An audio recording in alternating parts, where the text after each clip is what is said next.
Halo semuanya, Assalamualaikum warahmatullahi wabarakatuh. Di sini kami dari kelompok 7 yang akan mempresentasikan materi mengenai faktor eksternal dalam perilaku konsumen. Sebelumnya, perkenalkan kami dari kelompok 7 dengan ketiga anggota. Yang pertama ada Gustia Suci Istifari dengan NIM 19039010015, dan yang kedua ada saya sendiri yakni Marsha Zulfia Zalsadila dengan NIM 1903211000063, dan yang terakhir ada rekan saya di Ajeng Trikusuma Pratiwi dengan NIM 1903210000120. Untuk penelitian ini sebelumnya dilatar belakangi oleh kemampuan untuk menciptakan kepuasan konsumen, di mana hal ini penting untuk dipelajari dan dipahami secara mendalam bagi para pemasar. Dari analisis yang telah dilakukan, pemasar juga mengetahui faktor-faktor apa saja yang mempengaruhi dalam pembelian konsumen. Dan faktor-faktor tersebut terbagi menjadi dua, yakni ada faktor internal dan juga faktor eksternal, di mana faktor internal itu merupakan faktor yang berasal dari dalam diri kita sendiri, seperti pengetahuan, konsumen, persepsi, dan juga kepribadian serta komunikasi. Sementara untuk aspek eksternalnya yakni berasal dari luar diri kita sendiri, yakni seperti keluarga, kebudayaan, kelompok referensi, dan juga kelas sosial. Nah, pentingnya ini dipelajari perilaku konsumen sangat penting sebab untuk mempertahankan produk di pasaran. Nah, berdasarkan latar belakang ini, maka makalah yang kami sampaikan ini bertujuan untuk mengetahui bagaimana sih pengaruh dari aspek eksternal itu dalam keberlangsungan perilaku konsumen. Assalamualaikum warahmatullahi wabarakatuh. Halo, saya Gustia Suci Istifari dengan NIN 190321100015. Pada pembahasan selanjutnya yakni mengenai tinjauan pustaka. Untuk tinjauan pustaka yang pertama yakni mengenai perilaku konsumen. Apa sih perilaku konsumen? Menurut Engel, Blackwell, and Miniard tahun 1993 di dalam Solihin dan Aswar tahun 2019, perilaku merupakan tindakan secara langsung dalam mendapatkan, menggunakan, dan menghabiskan produk maupun jasa, termasuk dalam proses pengambilan keputusan. Pada video kali ini, kelompok kami akan membahas terkait aspek-aspek eksternal yang mempengaruhi perilaku konsumen. Ada beberapa faktor eksternal yang dapat mempengaruhi keputusan seseorang dalam mengonsumsi barang atau jasa, di antaranya yakni kebudayaan, kelas sosial, kelompok referensi, lingkungan, teman, dan keluarga. Untuk faktor yang pertama yaitu faktor kebudayaan. Berdasarkan bahasa Sanskerta, budaya yang merupakan bentuk jamak dari budi, yakni artinya budi atau akal, diartikan sebagai hal-hal yang berkaitan dengan budi dan akal manusia. Yang kedua yakni menurut Setiadi tahun 2003 menyatakan bahwa kebudayaan didefinisikan sebagai kompleks simbol dan barang-barang buatan manusia yang diciptakan oleh masyarakat tertentu dan diwariskan dari generasi satu ke generasi yang lain sebagai faktor atau determinan dan pengatur perilaku anggotanya. Kemudian menurut Amirullah tahun 2002 halaman 46 menyatakan bahwa secara sosial suatu budaya dapat diamati dari bagaimana masyarakat itu berbicara, cara kerja, aturan-aturan, dan pola hidup yang diyakini. Hal itu berarti kebudayaan bersifat sangat luas dan menyangkut segala aspek kehidupan manusia. Baik, selanjutnya mengenai tinjauan pustaka dari kelas sosial. Menurut Ferawati tahun 2018, kelas sosial merupakan sekelompok orang dalam suatu masyarakat yang memiliki status sosial yang sama. Kelompok sosial juga mengacu pada sekelompok orang dengan tingkat kekayaan, pengaruh, dan juga status yang sama. Selain penting dalam teori sosial, konsep kelas sebagai kumpulan individu dengan berbagai keadaan ekonomi yang sama telah banyak digunakan dalam sensus dan juga dalam studi mobilitas sosial. Kelas sosial merupakan bentuk lain dari pengelompokan masyarakat ke dalam kelas-kelas atau kelompok yang berbeda-beda. Selanjutnya, secara umumnya, kelas sosial merupakan sekelompok manusia yang menempati lapisan sosial berdasarkan kriteria ekonomi. Nah, pada dasarnya, semua masyarakat memiliki strata sosial, dan strata tersebut kadang-kadang berbentuk sistem kasta, di mana anggota kasta yang berbeda dibesarkan dengan peran tertentu dan tidak dapat mengubah keanggotaan dari kasta mereka. Dan stratifikasi ini lebih sering ditemukan dalam bentuk kelas sosial. Assalamualaikum warahmatullahi wabarakatuh. Perkenalkan, nama saya Dia Jeng Tirusma Pratiwi dengan NIM 1903211000120. Selanjutnya saya akan menjelaskan terkait faktor eksternal yaitu kelompok acuan. Secara umum, kelompok acuan atau bisa disebut juga dengan kelompok referensi yaitu merupakan individu atau kelompok nyata atau khayalan yang memiliki pengaruh evaluasi, aspirasi, bahkan perilaku terhadap orang lain. Nah, menurut Aji Wibani dan Edward tahun 2019 bahwasanya kelompok acuan atau kelompok referensi merupakan setiap orang atau kelompok yang dianggap sebagai dasar perbandingan bagi seseorang dalam membentuk nilai dan sikap umum atau khusus bagi perilaku. Yang pertama yaitu kelompok formal.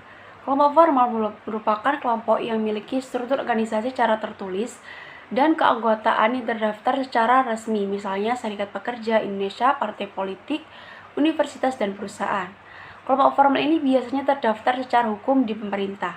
Sedangkan kelompok informal merupakan kelompok yang tidak memiliki struktur organisasi secara tertulis dan resmi. Sifat keanggotaan tidak tercatat. Kelompok informal ini biasanya terbentuk karena hubungan sosial, misalnya kelompok bermain badminton, kelompok senam kebugaran, kelompok arisan, dan kelompok rukun tetangga.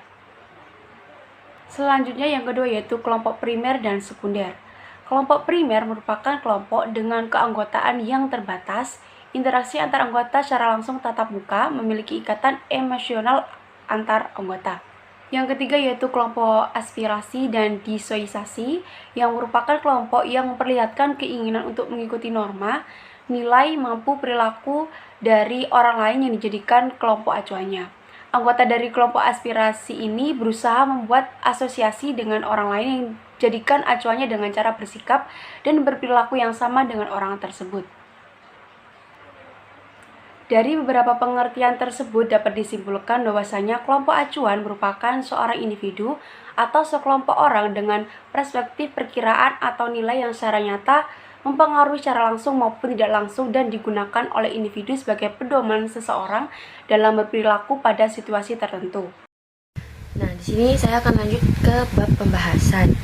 Untuk pembahasan yang pertama yaitu studi kasus pada faktor kebudayaan dengan judul kajian faktor yang mempengaruhi perilaku konsumen dalam keputusan pembelian kopi One Cika Street. Untuk tujuannya yakni mengetahui apakah budaya, lingkungan, sosial, pribadi, dan psikologis mempengaruhi perilaku konsumen dalam keputusan pembelian kopi One di Cika Street, Kota Medan. Untuk subjek penelitiannya yakni konsumen dan pembeli kopi One di Cika Street di Kota Medan. Kemudian untuk metode penelitian menggunakan metode analisis deskriptif, uji validitas dan reliabilitas, kemudian analisis regresi linear berganda. Berdasarkan hasil penelitian pada studi kasus jurnal yang pertama mengenai faktor budaya dan subbudaya yang mempengaruhi perilaku konsumen dalam melakukan sesuatu, dapat diketahui bahwa faktor budaya sangat berpengaruh terhadap perilaku konsumen dalam mengonsumsi kopi, dan sesuai dengan pengertian yang diutarakan oleh Setiadi tahun 2003 bahwa kebudayaan didefinisikan sebagai kompleks simbol dan barang-barang buatan manusia yang diciptakan oleh masyarakat tertentu dan diwariskan dari generasi satu ke generasi yang lain sebagai faktor penentu dan pengatur perilaku anggota. Nah, bagi masyarakat Bondowoso merupakan minuman wajib yang harus dikonsumsi konsumen setiap hari. Hal ini dikarenakan budaya minum kopi telah diwarisi dari lingkungan keluarga sejak kecil dari orang tua ataupun anggota keluarga lainnya. Hal ini juga sesuai dengan kebiasaan masyarakat di mana budaya minum kopi atau mengopi sudah menjadi kebiasaan tersendiri di dalam masyarakat, di mana umumnya kebiasaan ini diwarisi dari bapak-bapak. Sementara indikator subbudaya yang berperan dalam melakukan pembelian kopi One Cika Street di Kota Medan adalah daerah geografis, seperti yang diketahui bahwa Kota Medan merupakan salah satu kota terbesar dan merupakan kota tujuan merantau, sehingga terdapat beberapa etnis suku bangsa yang berada di Kota Medan. Untuk studi kasus yang kedua yakni berjudul Analisa Perilaku Konsumen Kopi di Kabupaten Bondowoso dan implikasinya terhadap strategi pemasaran kopi Java Irjen Raung Kabupaten Bondowoso. Untuk tujuan penelitian ini yakni untuk mengetahui faktor-faktor yang mempengaruhi konsumen kopi di Bondowoso dalam keputusan pembelian kopi. Subjek penelitian yakni konsumen kopi yang berada di Bondowoso. Sementara untuk metode penelitian yang digunakan yakni menggunakan metode deskriptif, analitik, dan korelasional. Uji validitas dalam penelitian ini dilakukan dengan metode person product moment, dan untuk uji reliabilitas dalam penelitian ini adalah menggunakan metode Cronbach's-Alpha.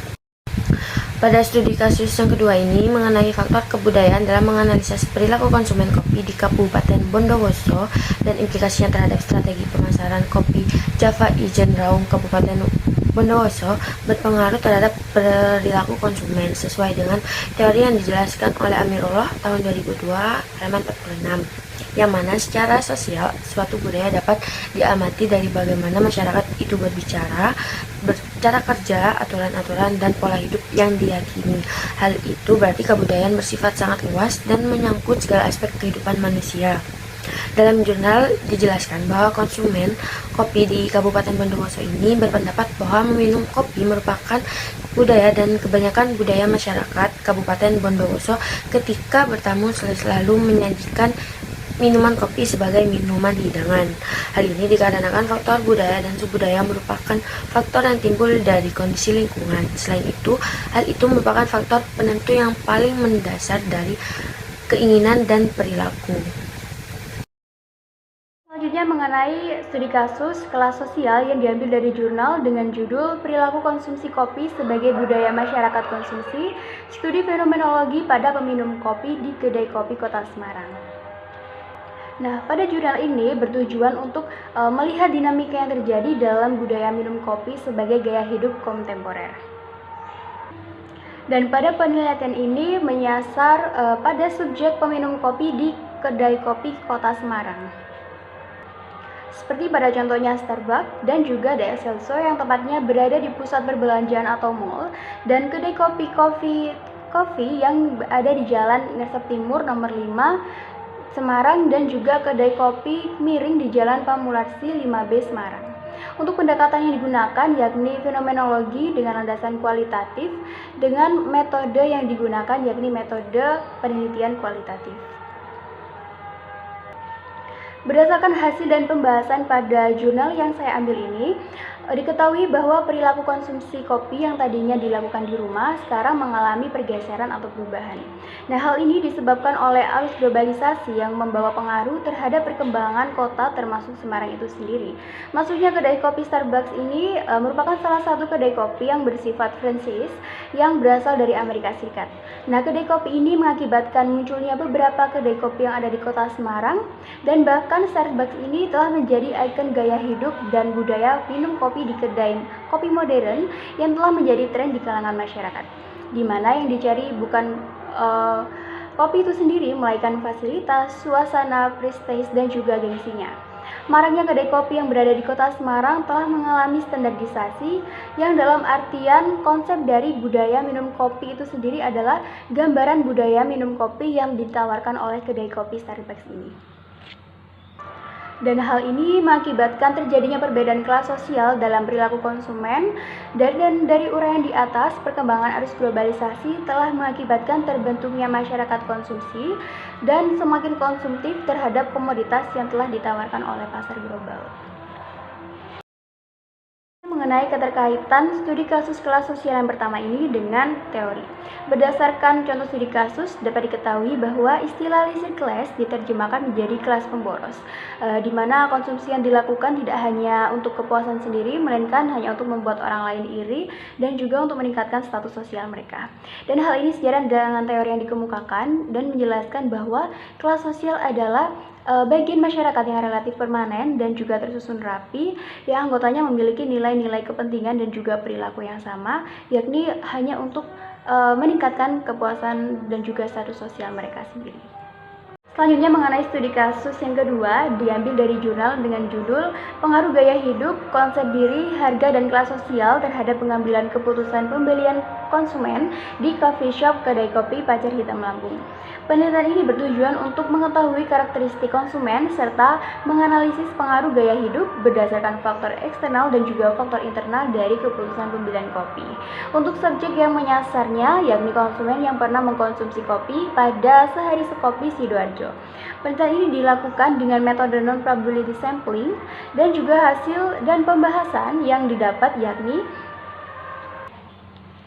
variabel kelas sosial terhadap keputusan pembelian kopi di wilayah tersebut berpengaruh nyata dan signifikan sebab memiliki T hitung sebesar 3,710 yang lebih besar dari T tabel dan memiliki nilai sig 0,000 yang kurang dari 0,05 dan koefisien regresi sebesar positif 0,522.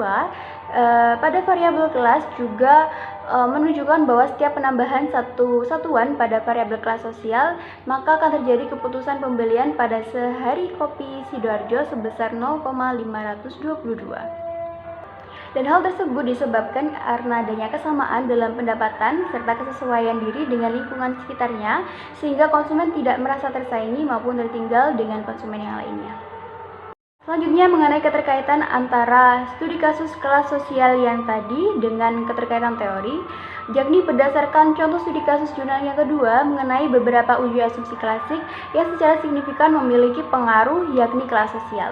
Pada variabel kelas sosial yang menunjukkan bahwa setiap kenaikan keputusan pembelian sebesar 0,512 dan hal ini sejalan dengan teori yang dikemukakan oleh Triwijayati tahun 2018 bahwa pendapatan lebih berpengaruh pada produk-produk yang mahal yang mana untuk mengonsumsinya harus mengeluarkan uang dalam jumlah yang banyak. Sedangkan kelas sosial lebih dominan dalam mempengaruhi produk-produk yang berhubungan dengan prestige atau kelihatan mahal dan menandakan bahwa gaya hidup kelas tertentu. Selanjutnya yaitu terkait studi kasus kelompok acuan yang pertama dengan judul pengaruh kelompok acuan dan atmosfer terhadap keputusan pembelian konsumen Starbucks Coffee. Tujuan penelitian ini yaitu untuk membahas dan menganalisis pengaruh variabel kelompok acuan terhadap keputusan pembelian konsumen kedai kopi Starbucks Surabaya Town Square atau SUTOS yang berada di daerah Surabaya. Dan untuk membahas serta menganalisis pengaruh variabel atmosfer restoran terhadap keputusan pembelian konsumen kedai kopi Starbucks. Metode analisis yang digunakan dalam penelitian ini yaitu regresi linear berganda. Penarikan sampel dilakukan dengan accidental sampling, yaitu teknik penentuan sampel yang diambil dari siapa saja yang secara kebetulan bertemu dengan peneliti di kedai kopi Starbucks Surabaya Town Square atau SUTOS yang berjumlah 100 orang. Subjek penelitian ini yaitu konsumen yang membeli di kedai kopi Starbucks Surabaya Town Square atau SUTOS. Berdasarkan hasil penelitian bahwasanya mengenai kelompok acuan, bahwasanya deskripsi jawaban responden pada variabel kelompok acuan memperoleh rata-rata sebesar 3,99.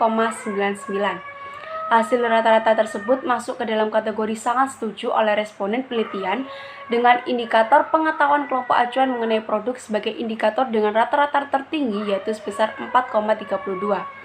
Item pernyataan yang memiliki rata-rata tertinggi menurut responden penelitian dan termasuk kategori sangat setuju pada item pernyataan yang berbunyi kelompok acuan mengetahui varian produk yang ada di kedai kopi Starbucks dan merekomendasikan kepada saya.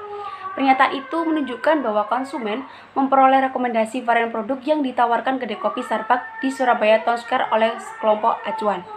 Dan kelompok acuan memiliki pengetahuan atau informasi yang jelas terkait produk Starbucks. Jenis kelompok acuan konsumen yang biasanya datang di kedai kopi Starbucks Surabaya Town Square yaitu kelompok persahabatan, kelompok belanja, kelompok kerja, dan kelompok masyarakat maya, yaitu suatu kelompok yang terbentuk karena memiliki kesamaan atau kesukaan pada sesuatu objek yang akhirnya terkumpul dalam suatu forum di internet, sehingga variabel kelompok acuan pada penelitian ini berpengaruh signifikan terhadap keputusan pembelian konsumen. Selanjutnya yaitu keterkaitan antara kedua studi kasus dengan teori. Yang pertama yaitu tentang studi kasus jurnal oleh Dian dan Artanti dengan judul pengaruh kelompok acuan dan atmosfer terhadap keputusan pembelian konsumen Starbucks Coffee. Yang mana berdasarkan hasil penelitiannya dapat diketahui bahwa kelompok acuan pada penelitian tersebut berpengaruh signifikan terhadap keputusan pembelian konsumen. Sesuai dengan teori Oktavianisi dan Setiawati tahun 2020, indikator pada kelompok acuan yaitu pengetahuan kelompok acuan mengenai produk, kredibilitas kelompok acuan, pengalaman dari kelompok acuan, keaktifan kelompok acuan, dan daya tarik kelompok acuan. Pada penelitian ini, Indikator kelompok acuan yang mendapatkan respon tertinggi yaitu sebesar 4,32 adalah indikator pengetahuan kelompok acuan mengenai produk dengan pernyataan yang berbunyi kelompok acuan mengetahui varian produk yang ada di kedai kopi Starbucks dan merekomendasikan kepada saya. Dengan pengetahuan kelompok acuan tersebut menunjukkan seberapa dalam kelompok acuan mengetahui spesifikasi dan varian produk yang ada pada kedai kopi Starbucks. Apabila seseorang mendapatkan sesuatu pengalaman yang baik terhadap suatu produk, maka secara tidak langsung semua informasi yang berkaitan dengan produk tersebut akan mudah masuk dalam ingatan sehingga orang tersebut akan mudah menginformasikan kepada konsumen yang lainnya. Selanjutnya yaitu studi kasus yang kedua dengan judul pengaruh faktor internal dan eksternal gaya hidup terhadap konsumen pembelian, studi kasus pada konsumen De Goda Coffee Paskul Sidoarjo.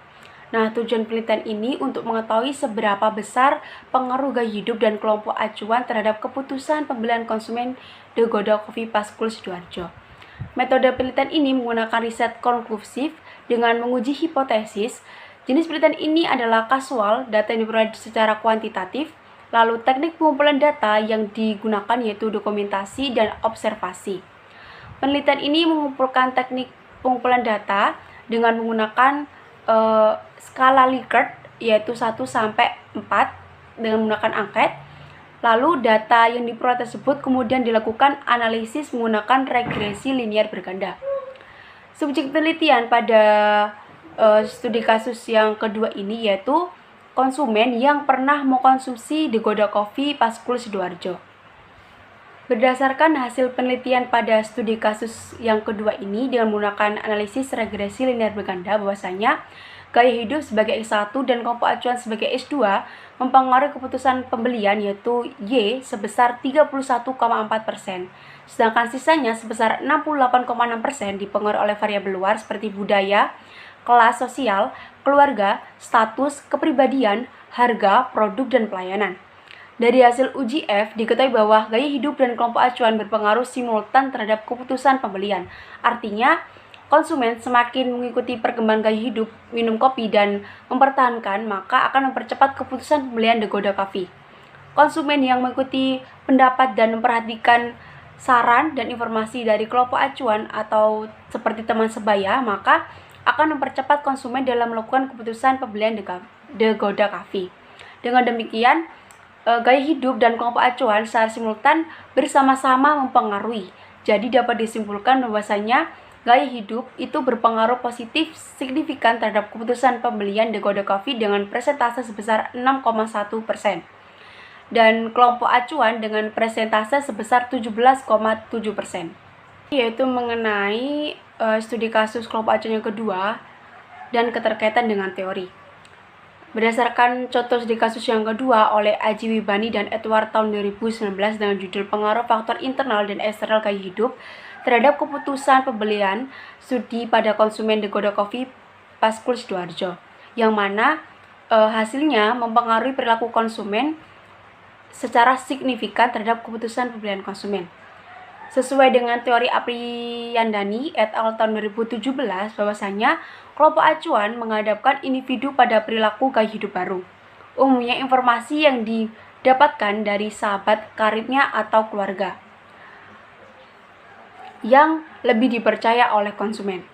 Nah, pada penelitian ini menunjukkan bahwasanya gaya hidup sebagai S1 dan kelompok acuan sebagai S2 itu mempengaruhi keputusan pembelian sebesar 31,4%, sedangkan sisanya sebesar 68,6% itu dipengaruhi oleh variabel luar seperti budaya, kelas sosial, keluarga, status, kepribadian, harga, produk, dan pelayanan. Dari hasil uji F diketahui bahwa gaya hidup dan kelompok acuan itu berpengaruh simultan terhadap keputusan pembelian, yang mana artinya konsumen semakin mengikuti perkembangan gaya hidup minum kopi dan mempertahankan, maka akan mempercepat keputusan pembelian De Goda Coffee. Lalu untuk konsumen yang mengikuti pendapat dan memperhatikan saran dan informasi dari kelompok acuan seperti teman sebaya, maka akan mempercepat konsumen dalam melakukan keputusan pembelian De Goda Coffee. Jadi, dari beberapa faktor eksternal yang sudah dijelaskan oleh saya dan juga teman-teman saya, dapat disimpulkan bahwa yang pertama, Kebudayaan. Pengertian dari kebudayaan yaitu merupakan faktor penentu keinginan dan perilaku seseorang yang paling mendasar. Dengan kata lain, faktor budaya itu merupakan faktor paling utama dalam perilaku pengambilan keputusan dan perilaku pembelian. Lalu yang kedua terkait kelas sosial, yang mana merupakan pembagian masyarakat yang relatif homogen dan permanen yang tersusun secara hierarki dan memiliki anggota dengan nilai-nilai, minat, dan perilaku yang serupa. Lalu yang ketiga yaitu kelompok acuan atau kelompok referensi, yang mana merupakan setiap orang atau kelompok yang dianggap sebagai dasar perbandingan bagi seseorang dalam membentuk nilai dan sikap umum atau khusus bagi perilaku. Dengan adanya kelompok acuan inilah, seseorang individu atau sekelompok akan mempengaruhi nyata perilaku seseorang atau sikap seseorang. Sekian yang dapat kami sampaikan dari kelompok 7. Kurang lebihnya mohon maaf. Wassalamualaikum warahmatullahi wabarakatuh.